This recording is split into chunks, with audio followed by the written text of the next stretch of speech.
jours après les orages qui ont tué 5 personnes, l'heure est au bilan des dégâts en Corse. La vigilance orange a été levée. Les campeurs évacués ont pu retrouver leur tente. L'état de catastrophe naturelle sera décrété mercredi prochain, d'après le ministre de l'Intérieur Gérald Darmanin, qui a donné des nouvelles rassurantes des personnes blessées.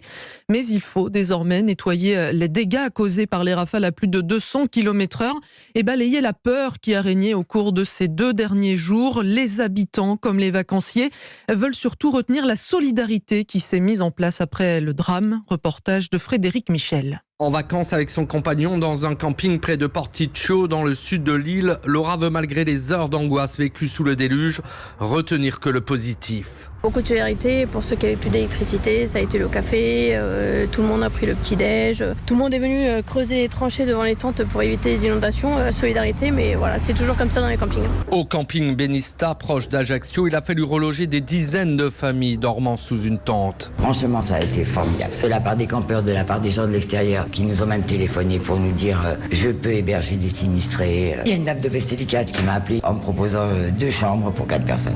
À Figari, le camping de Nathalie n'a pas été dévasté, mais durant 24 heures, cette touriste venue de Provence a, comme tous les campeurs, dû quitter son lieu de vacances sur décision du préfet. On nous a envoyés dans une salle d'école. Le maire s'occupait de nous, on a été très bien pris en charge. On a eu nos petits repas le soir et on était au top.